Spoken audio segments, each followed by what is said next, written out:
नमस्ते बच्चों, good morning all of you. आज जो हम कविता पढ़ने जा रहे हैं, दूसरी इकाई की कविता 13वीं, नाम है विप्लव गान। इस कविता के कवि हैं बालकृष्ण शर्मा। नवीन इनका उपनाम है। बच्चों, परीक्षा में अगर पूछा जाता है कि आप कवि का नाम, इस पर अगर प्रश्न बनता है कि विप्लव गान कविता के कवि, तो आप अगर नवीन उनका उपनाम भी लिखते हो तब भी आपको नंबर मिलेगा। और अगर बालकृष्ण शर्मा का नवीन पूरा नाम अगर आपको याद है तो और भी उत्तम। तो अब हम कविता पढ़ते हैं बच्चों। कविता के बारे में थोड़ी सी जानकारी पहले ले लें, कवि के बारे में थोड़ी सी जानकारी, उसके बाद फिर हम कविता पढ़ना शुरू करेंगे। कविता का नाम है विप्लव गान। विप्लव का अर्थ होता है बच्चों हलचल, उत्पात, क्रांति, बदलाव। तो इस तरह से कई इसके हम ले सकते हैं अर्थ। इसके कवि बालकृष्ण शर्मा नवीन छायावदोत्तर हिंदी की राष्ट्र सांस्कृतिक धारा के कवि माने जाते हैं। माने कि इसके जो कवि हैं वे छायावादोत्तर यानी छायावाद के बाद के कवि हैं। तो इसलिए इनकी कविता का मूल जो स्वर होता है वो प्रेम होता है, और साथ ही साथ कवि को अपने देश की संस्कृति और सभ्यता पर बड़ा गर्व था। इसलिए इनकी कविताओं में राष्ट्र प्रेम का स्वर भी मुख्य रूप से सुनाई देता है। प्रस्तुत कविता के माध्यम से नवीन जी कवियों को प्रेरित करते हैं कि आप ऐसी रचना कीजिए, ऐसी कविताएं लिखिए जिसके कारण समाज के लोगों में नव जागरण की क्रांति आए, लोगों के अंदर अपने देश के प्रति प्रेम और जागरण, देश के लिए क्या अच्छा है क्या बुरा है इसके प्रति जन जागरण निर्माण हो, ऐसा आह्वान इस कविता में कवि ने किया है। और साथ ही किस तरह से सभी लोगों के अंदर परिवर्तन आना चाहिए, बदलाव आना चाहिए, किस प्रकार की आपकी कविता होनी चाहिए कि सदियों से बसे हुए मन के अंदर कायरता, मूर्ख विचार, परंपराएं पुरानी जिनकी जो मनुष्य के हित के लिए नहीं है, ये सब आपकी कविताओं से किस तरह से उखड़ जाएं, किस तरह से निकल जाएं, ये सारी बातें हम कविता में पढ़ेंगे। शुरू करते हैं कविता। कभी कुछ ऐसी तान सुनाओ जिससे उथल पुथल मच जाए, एक हिलोर इधर से आए, एक हिलोर उधर से आए। कवि बालकृष्ण शर्मा जी अन्य कवियों को संबोधित करते हुए कहते हैं कि हे कवि, आप लोगों की कविता की रचना, तान का मतलब होता है बच्चों स्वर, आवाज। आप लोगों की कविता की के स्वर की रचना इस प्रकार से होनी चाहिए जिसके कारण लोगों के अंदर उथल पुथल मच जाए। उथल पुथल यानी एक क्रांति आए, उत्पात मचे, लोग विचार करने के लिए विवश हो जाएं, सोचने के लिए विवश हो जाएं, उथल पुथल मच जाए, उनके मन में बेचैनी होनी चाहिए। जो कुछ चल रहा है, जो कुछ हो रहा है, उसके प्रति वे सोचने के लिए मजबूर हो जाएं। तो आपकी कविता के स्वर, तान यानी स्वर, इस प्रकार का होना चाहिए कि लोगों को सोचने पर मजबूर करे। एक हिलोर इधर से आए, एक हिलोर उधर से आए। हिलोर का अर्थ होता है बच्चों लहर। आपकी कविताओं की लहर इधर से भी और उधर से भी, हर तरफ से आनी चाहिए। तो ये कविता की लहर पानी का लहर तो है नहीं बच्चों, तो ये लहर कैसे आएगी? यानी आपकी कविताओं में देश के लिए इस प्रकार की भावना होनी चाहिए, इस प्रकार के शब्द होने चाहिए जो लोगों के विचारों के को झिंझोड़ दे, लोगों के मन में बेचैनी पैदा करे। और वो बेचैनी एक लहर की तरह होनी चाहिए, लहर की तरह, यानी एक व्यक्ति अगर पढ़ता है समाज का, दूसरा फिर उसे बताता है, तीसरा बताता है, और सारे लोग जब उस पर विचार करते हैं तो वो लहर की तरह हर तरफ से हर व्यक्तियों के ऊपर छाए। तो आपकी कविताओं की जो तान है, जो स्वर है उसका, जो उसकी आवाज है, वो लहर की तरह, जैसे एक के बाद एक लहर उठती रहती है समुद्र में, हम देखते हैं। और ऐसा लगता है ये लहर कभी खत्म ही नहीं होती है, एक खत्म होती है तो दूसरी शुरू हो जाती है, दूसरी खत्म होती है तो तीसरी शुरू हो जाती है। उसी तरह से आप, हे कवियों, आपकी जो कविताएं हैं वे लहर की तरह चारों ओर से समाज में छा जाएं, लोगों में छा जाएं। प्राणों के लाले पड़ जाएं, त्राही रव नभ में छाएं। आपकी कविताओं के स्वर, आपकी कविताओं की पंक्तियां इस तरह से लोगों के दिलो दिमाग पर छाएं कि जो देश के दुश्मन हैं,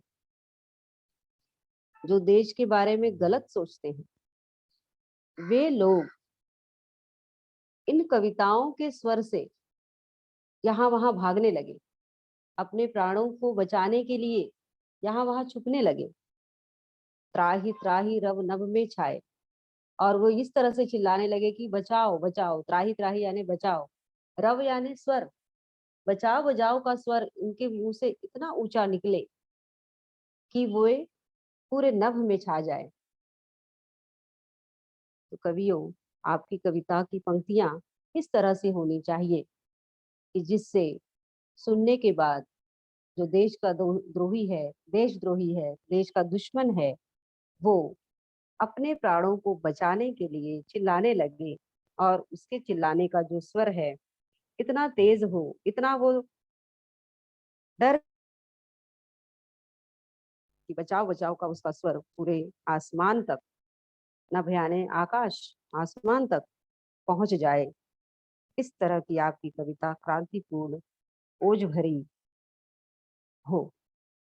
नाश और सत्यानाशों का धुआंधार धुआंधार जग में छा जाए, और ऐसे राजद्रोहियों का, ऐसे देशद्रोहियों का नाश और सत्यानाश का धुआंधार, धुआंधार मतलब बच्चों यहाँ धुआं निकलने वाला धुआं नहीं, बल्कि वे इस मिट्टी में मिल जाएं, उनका नाश हो जाए। जो देश के लिए बुरा सोचते हैं, जो देश के बारे में बुरा चाहते हैं, जो देशवासियों का बुरा करना चाहते हैं, ऐसे लोगों का जो नाश हो, और उस नाश के द्वारा जो ध्वनि उत्पन्न हो, जो उनके द्वारा डर उत्पन्न हो, वह धुएं की तरह पूरे जग में फैल जाए कि जो भी देश का बुरा चाहेगा उसका विनाश होना तय है, उसका मिटना तय है। तो यह जो बात है, वह जिस तरह से धुआं आकाश में फैलता है और पूरे आकाश में छा जाता है, वैसे ही इन देशद्रोहियों की आवाज, देशद्रोहियों का नाश इस तरह से हो कि वह धुएं की तरह पूरे जग यानी संसार में छा जाए, और उसको देखकर फिर से हमारे देश की तरफ, हमारी धरती की तरफ कोई गलत निगाह से देखने का प्रयत्न भी न करे। बरसे आग जलद जल जाए, भस्मसात भूधर हो जाए। कवियों, आपकी कविताओं की पंक्तियां इस तरह की होनी चाहिए, आपकी रचना इस प्रकार से होनी चाहिए कि बरसे आग जलद जल जाए। यानी जलद का अर्थ होता है बच्चों बादल, वे बादल जो वर्षा करते हैं, वर्षा करके इस धरती को ठंडक पहुंचाते हैं, सुख पहुंचाते हैं, लोगों को सुख पहुंचाते हैं। तो कवि कहते हैं यह तो हमेशा से सुख पहुंचा रहे हैं, इसकी वजह से कोई बदलाव नहीं हो पा रहा है, लेकिन आपकी जो पंक्तियां हैं वे पंक्तियां इस तरह की होनी चाहिए, आपकी जो रचना है कविताओं की वो इस प्रकार से होनी चाहिए कि जैसे लगे कि आसमान से जल नहीं बल्कि आग बरस रही है। आपकी जो पंक्तियां हैं लोगों के दिल में अग्नि भड़काएं। वह अग्नि कैसी होनी चाहिए? हमारे देश की सुरक्षा के लिए, देश की रक्षा के लिए, लोगों की रक्षा के लिए। तो जो जल बरसाने वाले बादल थे उसकी जगह पर आग बरसाने वाले बादल की तरह आपकी पंक्तियां होनी चाहिए। आग बरसे यानी आसमान से कभी भी आग नहीं बरस सकती बच्चों। क्या सच में आग बरसेगी? ऐसा नहीं, वो भाव होना चाहिए कविता की पंक्तियों में, कविता की रचना में वह भाव होना चाहिए कि हर किसी व्यक्ति के मन में जो ज्वाला की तरह उत्पन्न हो, अपने देश के लिए कुछ कर गुजरने के लिए, अपने देश की रक्षा के लिए, मर मिटने के लिए वह भाव उत्पन्न हो जो आग की तरह हो। भस्म सात भूधर हो जाए। भस्म सात यानी राख, भूधर यानी पर्वत के समान। हमारे देश में कई सालों से जो सत्ता चली आ रही है, जो शासन चला आ रहा है, वह एक पर्वत के समान है, पर्वत के समान बन चुका है और उसको हम सभी भारतवासी झेल रहे हैं। तो यह जो आपकी कविता की पंक्तियां हैं, उन कविता की पंक्तियों से वह भूधर यानी वह पर्वत भी उसकी आग से, उसके प्रभाव से, आपकी कविता की पंक्तियों के प्रभाव से वह पर्वत के समान जो शासन है इतने सालों से चल रहा है वह भी जलकर राख हो जाए, भस्म हो जाए उसमें। पाप पुण्य सद सद भावों की धूल उड़ उठे दाएं बाएं। आपकी रचनाओं में, हे कवियों, आपकी रचनाओं में पाप पुण्य सद सद, पाप और पुण्य तो बच्चे जानते हो, सद सद, सद यानी अच्छा, असद यानी बुरा। तो आपकी कविताओं के पंक्तियों में यह भाव होना चाहिए कि लोगों को पाप क्या है, पुण्य क्या है, इंसानियत क्या है, यह उन्हें पता चले, उसका फर्क उन्हें मालूम पड़े।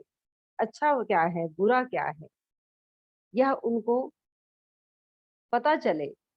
ऐसी कविता आपकी होनी चाहिए, ऐसी कविता आपकी कविता की रचना होनी चाहिए जिससे वे अगर फर्क समझ जाएंगे, अच्छा क्या हो है समाज के लिए, हमारे लिए, सबके लिए, बुरा क्या है, क्या करने से पाप का भागी बनेंगे और क्या करने से पुण्य मिलेगा, यह फर्क आपकी कविता की पंक्तियों से यदि पता चलेगा तो लोग अपने दाएं बाएं यानी उनके अगल बगल चारों तरफ जो समाज में अत्याचार, बुरे विचार, पाप फैला हुआ है उसको धूल की तरह अपने अगल बगल से उड़ा देंगे। तो आपकी कविता की पंक्तियों में भावों के फर्क को भी होना चाहिए, भावों का फर्क भी लोगों को पता चलना चाहिए, मालूम पड़ना चाहिए। आगे कहते हैं, हे कवि, आपकी कविता का स्वर, आपकी कविता इस तरह होनी चाहिए कि जिसमें नभ का वक्षस्थल फट जाए। वक्षस्थल का मतलब होता है उसका सीना, तारे टूक टूक हो जाएं। आपकी कविता के स्वर इतने ऊंचे होने चाहिए, इतने ओजपूर्ण होने चाहिए, इतने क्रांतिपूर्ण होने चाहिए कि जिसकी आवाज आसमान जैसे ऊंचे, आसमान जैसे ऊंचे जगहों पर बैठे हुए लोगों तक भी पहुंचे। जो ऊंचाई के आसन पर बैठे हैं और हमारे देश पर शासन कर रहे हैं, हमारे देश पर अत्याचार कर रहे हैं, वहां तक भी आपके कविता के स्वर पहुंचे और तारे टूक टूक हो जाएं। जिस तरह से अगर आसमान का, नभ यानी आसमान, आसमान का अगर आसमान अगर फट जाए यानी वहां का गुरुत्वाकर्षण अगर कम हो जाए तो वहां के जो तारे हमको चमकते हुए दिखाई देते हैं वो टूटने लगेंगे, नीचे गिर जाएंगे, जमीन पे आ जाएंगे। वैसे ही कवियों, आपकी कविता का स्वर भी उसी तरह से होना चाहिए कि कितनी भी ऊंचाई पर शासक अत्याचारी कर शासक बैठा हो, वहां तक आपकी कविता की आवाज पहुंच जाए और उसके जो शासन के नियमावली है, उसके जो शासन के नियम है, वे तारों की तरह टुकड़े टुकड़े होकर इस जमीन पर गिर जाए, यानी हमारा देश जो है ऐसे अत्याचारी शासक से मुक्ति पाले। हे कवि, आपकी कविता इस प्रकार की होनी चाहिए जिसमें जिसके प्रभाव से असंभव काम भी संभव होता हुआ दिखाई दे। तो हे कवियों, ऐसी कविता की रचना करो जिससे उथल पुथल मच जाए। इसके आगे कवि कहते हैं, माता की छाती का अमृतमय पय कालकूट हो जाए। इसके आगे कवि का कहना है कि हे कवि, इस तरह की आपकी रचना होनी चाहिए, इस प्रकार की क्रांतिकारी आपकी तान होनी चाहिए कि माता की छाती का अमृतमय। आप सभी जानते हो बच्चों कि जब बच्चे बहुत छोटे होते हैं, जब कुछ अन्न नहीं खा सकते, कुछ बाहर का पानी भी नहीं पी पाते हैं, तो ऐसे समय में छोटे बच्चों के लिए माँ का जो दूध होता है वह अमृत के समान होता है। यानी अमृत का इस तरह इस वजह से उसको नाम दिया गया है क्योंकि वह जीवन देने वाला होता है। जब बच्चा कुछ नहीं खा सकता, कुछ नहीं पी सकता, तो वह जो माँ का दूध होता है वह उसको जीवन दान देता है। माँ के दूध के कारण ही वह जीवित रहता है। तो माता की छाती का अमृत में पय, पय का मतलब होता है दूध, पेय, पीने वाला पदार्थ, कालकूट हो जाए। कालकूट यानी विष के समान हो जाए, विष की तरह विष में वो बदल जाए। इसका अर्थ ये है बच्चों कि जो लोग अपने जीवन में केवल सुख की कामना करते हैं या सुख के आदी हो चुके हैं कि चलो जैसा चल रहा है चलने दो, जैसा हो रहा है होने दो, क्या सिर्फ हमारे साथ हो रहा है, सभी के साथ हो रहा है, तो हम परिवर्तन क्यों लाने के लिए सोचे या हम क्यों जाए उसमें पड़े। जो इस तरह के लोगों के विचार हैं वो क्या हो, बदले, लोगों को जीवन में आने वाले कष्टों को भी सहने की आदत हो, सहने के लिए वो सोचे। कालकूट, यहाँ जो विष दिया है, विष का मतलब होता है जीवन में आने वाले जो दुख है, तकलीफ है, परेशानियां हैं, वो विष के समान होती हैं और जो सुख है वो माँ के दूध के समान होता है। तो कवि कहते हैं कि आप लोगों की जो कविता की रचना हो, जो आप लोगों की कविताएं हो, वो सिर्फ सुख देने वाली ना हो, बल्कि जीवन में अनेक प्रकार के संकट और परेशानियां आती हैं और उसको पीने वाला व्यक्ति जो होता है वह बहुत ही, पीने वाला व्यक्ति भी हमको बनना है, पीने वाला व्यक्ति भी बनना चाहिए। ऐसी आपकी कविता की पंक्तियां होनी चाहिए कि केवल हम अपने जीवन में सुख की कामना ना करें, बल्कि हमारे जीवन में यदि संकट, तकलीफ, परेशानी, दुख आ रहा है तो उसको भी झेलने का, उसको भी पीने की, उसको भी पचय करने की हमारे अंदर यानी देशवासियों के अंदर वह धैर्य, वह वह धीरज उत्पन्न करने वाली आपकी कविता की पंक्तियां होनी चाहिए। आंखों का पानी सूखे, वह शोणित की घूंटे हो जाए। बच्चों, जब हमारे ऊपर कोई परेशानी आती है, कोई दुख आता है, तो हम क्या करते हैं, रोने लगते हैं या दुखी, बहुत ज्यादा दुखी हो जाते हैं तो हमारे आंखों से आंसू निकलने लगते हैं। कवि कहते हैं कि कवियों, आपकी कविता की रचना इस प्रकार से होनी चाहिए कि आंसू बहाने से या आंखों का जो पानी है वो अगर बह रहा है तो उससे समाज में कोई परिवर्तन नहीं आने वाला है, उससे हमें अत्याचार से मुक्ति नहीं मिलने वाली है। तो आपकी कविता की पंक्तियां इस तरह से होनी चाहिए कि वो जो लोगों के आंसू हैं जो हमारे आंसू हैं वो हमारे आंखों में सूख जाएं और वह शोणित की घूंटे हो जाएं। शोणित का अर्थ होता है रक्त, खून। तो जो हमारे आंसू हैं वो आंसू हमारी कमजोरी न बने, रक्त के घूंट बन जाए, यानी वे आंसू हमारी ताकत बने कि जो लोग हमें आंसू दे रहे हैं, जो हमें आंसुओं के घेरे में डाल रहे हैं, उनके प्रति हमारे मन में क्रांति की भावना उठे। कवियों, ऐसी पंक्तियों की रचना कीजिए। घूट क्रोधित, यहाँ पर शोणित की घूंटे यानी हमारी आंखों में, हम भारतवासी कैसे हैं बच्चों कि अतिथि देवो भव, यानी हम बाहर से आने वाले मेहमान को देव के समान समझते हैं। लेकिन अगर वही देव जब हमारे ऊपर शासन करने लगे, जब हमारे ऊपर अत्याचार करने लगे, तो वो हमारा जो प्रेम है, वो जो हमारे आंसू है, उसके लिए जो प्रेम स्वरूप है, वो किस प्रकार से बन जाना चाहिए? क्रोध की ज्वाला में बदल देना चाहिए।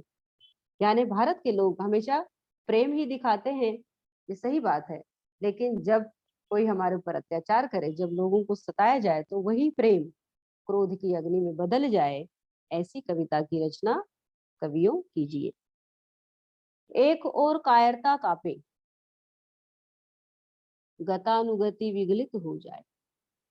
एक और कायरता कापे, यानी आपकी कविता की रचना इस तरह होनी चाहिए कि लोगों के आंखों में जो कायरता छुपी है और अंधानुकरण, यानी इतने सालों से जो अंधों की तरह, गतानुगति यानी अंधा अनुकरण, अंधा यानी आंखें बंद करके कि चलो हमारे पिताजी ने भी वही किया था, उनके पिताजी ने भी वही किया था, तो हम क्या करें, अलग से हम क्या बदलाव लाएं।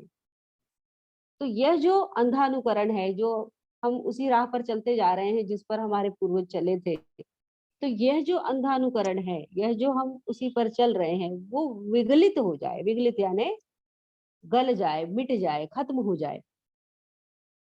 आपकी कविता की वजह से जो लोगों के अंदर कायरता छुपी है, जो लोग, जो नियम चल रहा है, जो हो रहा है, उसी को सह रहे हैं, उसी को समझ रहे हैं कि ठीक है, चलने दो, होने दो, क्या फर्क पड़ता है। यह जो अंधानुकरण है कि हम, चलो हम भी वही कर रहे हैं जो हमारे बाप दादा ने किया, हमारे पूर्वज ने किया, तो यह जो भावना है, यह समाप्त होनी चाहिए। आपकी पंक्तियों के कारण, आपकी पंक्तियों में वो रचना होनी चाहिए कि यह अंधानुकरण समाप्त होनी चाहिए और अंधे मूढ़ विचारों की वह अचल शिला विचलित हो जाए। और लोगों के अंदर जो मूढ़ विचार, मूढ़ यानी मूर्ख विचार, जो पुराने जमाने से उनके दिलों में बैठा हुआ है, उनके मन में बैठा हुआ है, अचल शिला, अचल शिला की तरह, अचल यानी स्थिर, जो हिल नहीं सकती कभी, शिला यानी पर्वत की तरह। पुराने विचार, पुरानी रूढ़ियां, पुरानी परंपराएं जो उनके अंदर धसी हुई हैं, जम गई हैं, उस उनको हिलाने के लिए आपकी पंक्तियों में वह क्रांतिपूर्ण शब्द होने चाहिए, वह रचना होनी चाहिए कि जो देशवासियों के भीतर इतने सालों से अंधविश्वास, मूर्ख विचार, मूर्खतापूर्ण विचार एक पर्वत की तरह जमा हुआ है, वो विचलित हो जाए, यानी हिल जाए। आपकी पंक्तियां इस प्रकार की होनी चाहिए। और दूसरी ओर कपा देने वाला गर्जन उठ धाये, अंतरिक्ष में एक उसी नाशक तर्जन की ध्वनि मंडराए। और दूसरी तरफ, यानी दूसरी दिशाओं की तरफ आपकी गर्जन, गर्जन का मतलब क्या होती है? चित्कार, आवाज, ललकार, वह चारों दिशाओं में, हर दिशा में आपकी गर्जन, यानी आपकी कविता के स्वर, आप दूसरी ओर यानी आपकी कविता के स्वर इस प्रकार के हो कि दूसरी दिशाओं में एक तो लोग, देशवासियों के दिल से पुरानी रीति रिवाज परंपराएं जो लोगों को नुकसान पहुंचाती है, वे जो एक पर्वत की तरह उनके दिल में जमी हुई हैं, वो निकल जाएं, उनकी कायरता हट जाए, पुराने रीति रिवाज गल जाएं। और दूसरी तरफ उन कविता का स्वर इतना तेज होना चाहिए कि जो गर्जन उठे, आवाज उठे, वह धाए, धाए यानी दौड़कर अंतरिक्ष तक मंडराने लगे। आपका जो गर्जन और तर्जन यानी आपका स्वर, गर्जन और तर्जन यह दोनों युग्म पद के रूप में आते हैं। तो आपका स्वर, आपकी डांट डपट, डांट डपट का मतलब यहाँ डांटना नहीं है बच्चों, डांट डपट, गर्जन, आवाज, तर्जन यानी डांटना, यह जो दोनों शब्द हैं इसका अर्थ यहाँ डांटना नहीं, बल्कि कविता की पंक्तियों में कवि ऐसी पंक्तियों की रचना करे जिसकी आवाज से, जिनके शब्दों से लोगों के अंदर पुराने रीति रिवाज, पुराने गले गल जाएं, अंधानुकरण समाप्त हो जाए और उसकी जगह पर वे नए विचारों को, आधुनिक विचारों को अपनाएं, आधुनिक तरीके से इस समाज को, समाज के बारे में सोचे, आधुनिक विचार अपने मन में लाएं। और यह जो आधुनिक विचार है, यह जो इसकी आवाज है, वह कहाँ तक पहुंचे? अंतरिक्ष में, अंतरिक्ष में, अंतरिक्ष तक पहुंचे यानी पूरे जग में पहुंचे और नाशक तर्जन की ध्वनि मंडराए। और नाशक तर्जन, नाशक तर्जन का मतलब होता है नाश करने वाली। क्या नाश करने वाली? तो जो पुरानी परंपराएं हैं जिसकी वजह से समाज को नुकसान होता है, लोगों को नुकसान होता है, जो रूढ़िवादी परंपरा है, जो मूर्खतापूर्ण विचार है, ये सारी का नाश होगा, ऐसी ध्वनि पूरे आकाश में गूंजने लगे आपकी कविता के माध्यम से। तो हे कवि, ऐसी तान सुनाओ जिससे क्या हो, उथल पुथल मच जाए, जिससे बदलाव आए, नियम और उपनियमों के बंधन टूक टूक हो जाएं।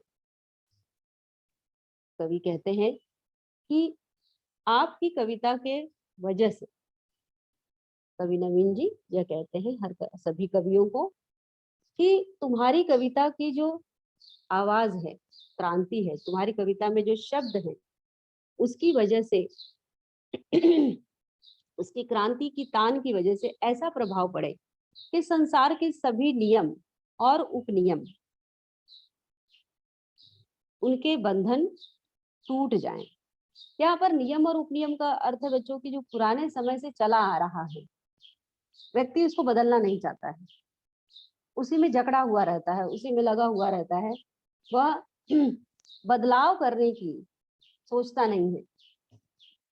सभी एक दूसरे को देखते हैं, सभी एक दूसरे को समझते हैं, लेकिन सोचते हैं कि मैं क्यों बदलाव लाऊं, मैं क्यों ऐसा सोचूं, मैं क्यों ऐसा करूं, जो चल रहा है उसी में चलने दो, सब चल रहे हैं ना, मैं भी चलूंगा। तो यह जो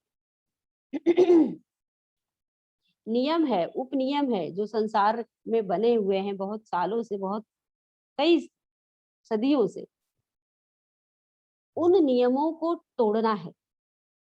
इसलिए नहीं तोड़ना है कि सब किसी को नुकसान पहुंचाने के लिए, बल्कि समाज की भलाई के लिए, समाज के विकास के लिए, देश के विकास के लिए। तो यह नियम उपनियम कब टूटेंगे? जब कविता की पंक्तियों में ऐसी क्रांतिकारी शब्द, ऐसी क्रांतिकारी रचना, ऐसी क्रांतिकारी तान होगी, तब ही टूटेंगे।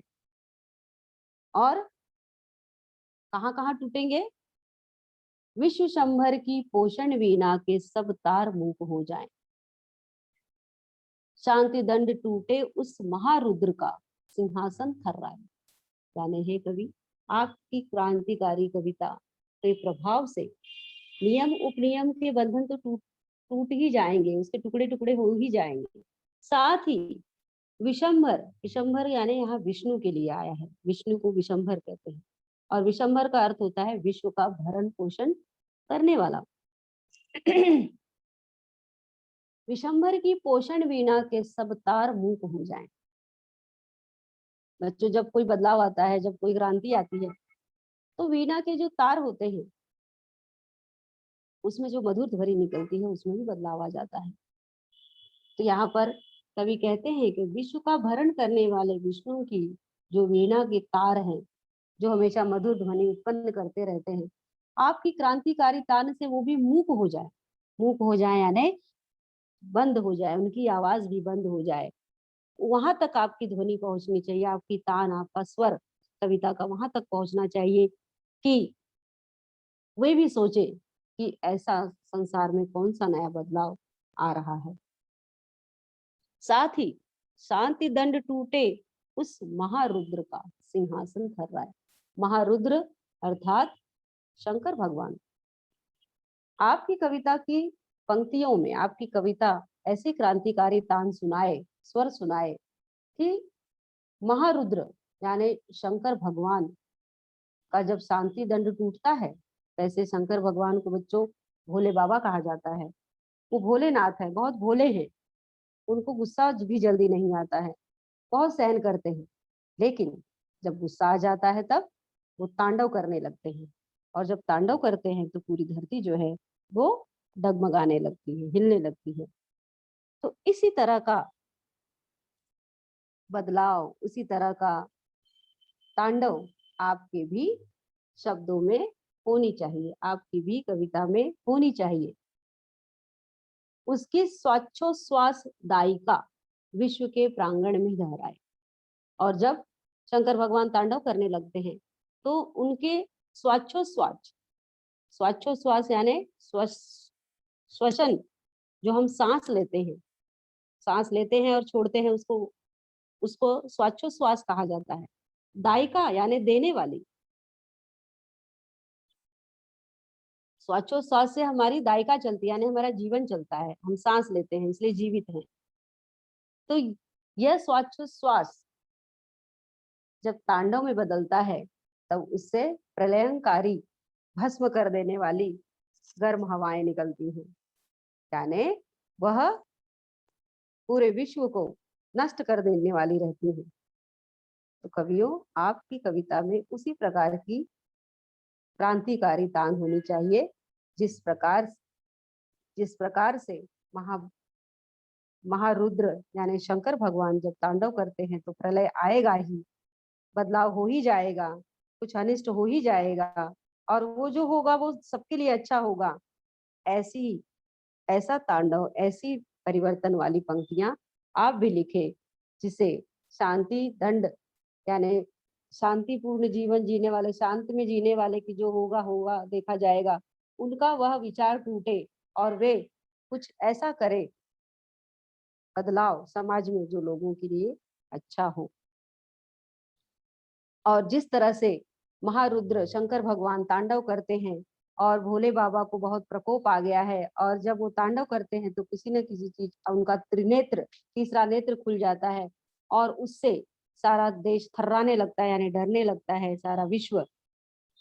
और प्रांगण में यानी विश्व के आंगन में, विश्व में एक गर्म हवा चलने लगती है कि कुछ तो बदलाव होगा, कुछ परिवर्तन होने वाला है, कुछ महानाश होने वाला है। ऐसे ही प्रलय, ऐसा ही बदलाव आपकी कविता से भी उठना चाहिए, आपकी कविता के स्वर से भी उठना चाहिए।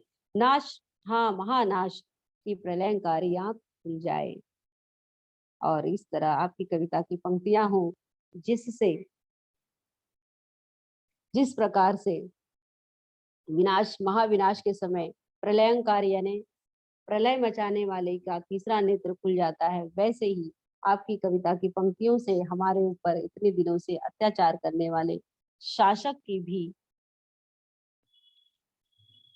दिल में यह भाव आ जाए कि अब इस देश के लोग अत्याचार को सहन नहीं करेंगे, और अपने देश में बदलाव लाने के लिए अब उनकी यानी देशवासियों की तीसरी नेत्र खुल चुकी है, यानी वो जागृत हो गए हैं, उनके मन में जागरण आ गया है, उनकी चेतना जाग चुकी है, अब वो अत्याचार नहीं सहेंगे। और इस तरह से आपकी पंक्तियों से नाश और महानाश यानी जो अत्याचारी है, जो खल है, जो देशद्रोही है, देश को लूटना चाहते हैं, ऐसे लोगों के मन में नाश और नाश का भय गूंजने लगे। तो ऐसी पंक्तियां की रचना करो, ऐसी पंक्तियों की तान सुनाओ कभी, जिससे उथल पुथल मच जाए। इसके आगे पंक्तियों में कवि कहते हैं, सावधान मेरी वीणा में चिंगारियां आन बैठी हैं, टूटी है मिजराबे, उंगलियां दोनों मेरी ऐठी हैं। अब इन पंक्तियों के माध्यम से कवि बालकृष्ण शर्मा जी नवीन ये कहते हैं कि वैसे तो वीणा के तार बजाने से मधुर ध्वनि उत्पन्न होती है जो आत्मा को और मन को सुख देती है, कानों को सुख देती है। लेकिन आज वह परिस्थिति नहीं है, आज वह समय नहीं है कि हम सुख में जीवन व्यतीत करें या सुख का आनंद लें और हमारे समाज को किसकी जरूरत है और किसकी नहीं है इसका विचार छोड़ दें। आज का जो समय है वो कैसा है, कुछ क्रांति करने का, कुछ बदलाव लाने का, अत्याचार से मुक्ति पाने का। इसलिए वो कहते हैं सावधान, आज मेरी वीणा में जो है वो चिंगारियां आन बैठी हैं।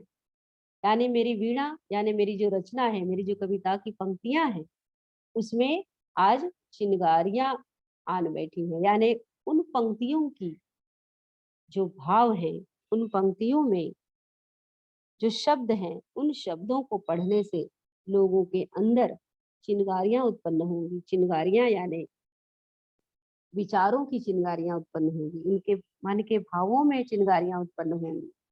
वे किसी न किसी तरह से यह जो समाज में फैला हुआ आडंबर है, अंधविश्वास है, उसको बदलने के लिए भाव पैदा होगा। तो सावधान हो जाओ, मेरी जो वीणा है वो वीणा से अब मधुर स्वर नहीं निकलेगा। मेरी जो कविता की पंक्तियां हैं वीणा स्वरूप, उसमें से अब सुख देने वाली स्वर नहीं निकलेंगे, मधुर स्वर नहीं निकलेंगे, बल्कि उसमें से अब चिंगारियां निकलेंगी। वे चिंगारियां जो समाज में बदलाव लाएंगी। टूटी है मिजराबे, अंगुलियां दोनों मेरी ऐठी हैं। मिजराबे वो होता है बच्चों जब वीणा के तारों को छेड़ने के लिए यानी उसमें से स्वर उत्पन्न करने के लिए उंगली में एक छल्ले जैसा लगाया जाता है। तो मिजराब का अर्थ होता है तार का नुकीला छल्ला, नुकीला रहता है और उस छल्ले को उंगली में पहनकर वीणा के तारों को जब हम स्पर्श करते हैं, उसको छेड़ते हैं, तो उसमें से ध्वनि उत्पन्न होती है। तो कवि कहते हैं कि मेरी जो मिजराबे हैं वो टूट गई हैं और मेरी जो उंगलियां हैं वो ऐठी हैं। ऐठी है यानी अब वो मधुर ध्वनि उत्पन्न नहीं करेंगी, बल्कि कविता के माध्यम से जो वीणा का स्वरूप है ऐसी ध्वनि उत्पन्न करेंगी, ऐसी पंक्तियां लिखेंगी जिसके कारण समाज के लोगों के अंदर, देशवासियों के अंदर चिंगारी रूपी भाव उत्पन्न हो, चिंगारी रूपी आग लगे उनके अंदर कि वो कुछ सोचने के लिए, परिवर्तन लाने के लिए, उथल पुथल मचाने के लिए विवश हो। कंठ महानाश का मारक गीत रुद्ध होता है, आग लगेगी कण में, हृदय तल में अब क्षुब्ध युद्ध होता है। झाड़ और झंखाड़ दग्ध हैं इस ज्वलंत गायन के स्वर में, रुद्ध गीत की युद्ध तान है निकली मेरे अंतर्मन से। कवि कहते हैं कि मेरी कविता की जो पंक्तियां हैं उन पंक्तियों में इस तरह की ज्वाला है जिससे झाड़ झंखार रूपी समाज में फैले हुए आडंबर वे झाड़ झंखार की तरह दग्ध हो गए। दग्ध यानी अब उसमें आग लगने ही वाली है।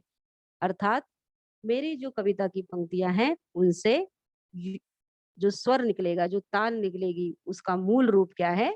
युद्ध है।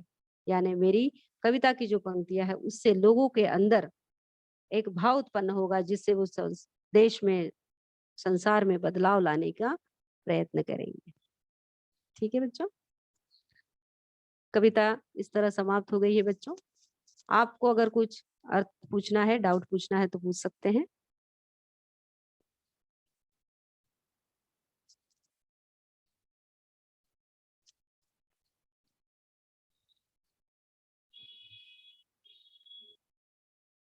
किसी को कुछ डाउट पूछना है बच्चों तो पूछिए।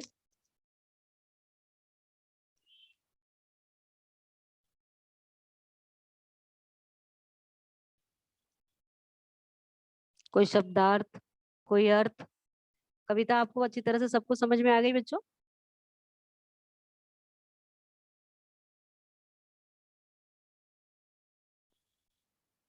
कुछ डाउट नहीं है पूछने के लिए? कोई बात नहीं है?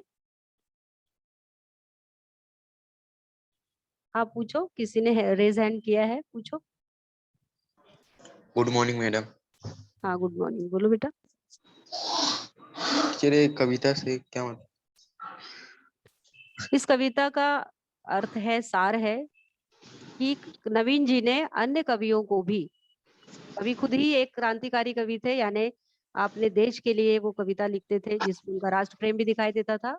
वे अन्य कवियों को भी कहते हैं कि इसी प्रकार की रचना करो। प्रेम पूर्ण कविता की रचना करने की आवश्यकता नहीं है, देश को जागृत करने के लिए कविता करने की आवश्यकता है। तो सभी कवियों को आह्वान किया है कि ऐसी कविता की रचना करो जिससे लोगों के अंदर जागृति पैदा हो अपने देश के प्रति। चलिए कविता से क्या प्रेरणा मिलती है? इस कविता से यह प्रेरणा मिलती है कि हमेशा ही सुख नहीं रहेगा जीवन में, जीवन में बदलाव लाना भी बहुत जरूरी है। जिन रीति रिवाजों से, परंपराओं से समाज को नुकसान होता है उसमें बदलाव लाना जरूरी है, और समय समय पर हमें बदलाव करते रहना चाहिए। विचारों में, हमारे भावों में बदलाव आना चाहिए। और hello, good morning. Good morning. ये वक्षस्थल का अर्थ बताओ ना। वक्षस्थल मतलब सीना, छाती।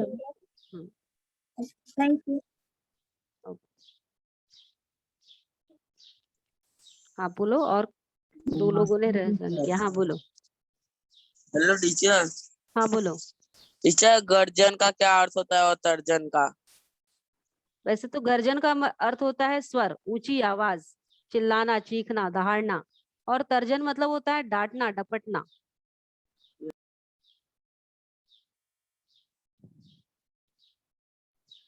तो जो कविता बच्चों आज हमने पढ़ी, उस कविता से हमें यह सीख मिली कि जीवन में हमेशा ही सुख नहीं रहता, दुख भी झेलना पड़ता है, और जीवन में बदलाव आना बहुत जरूरी होता है।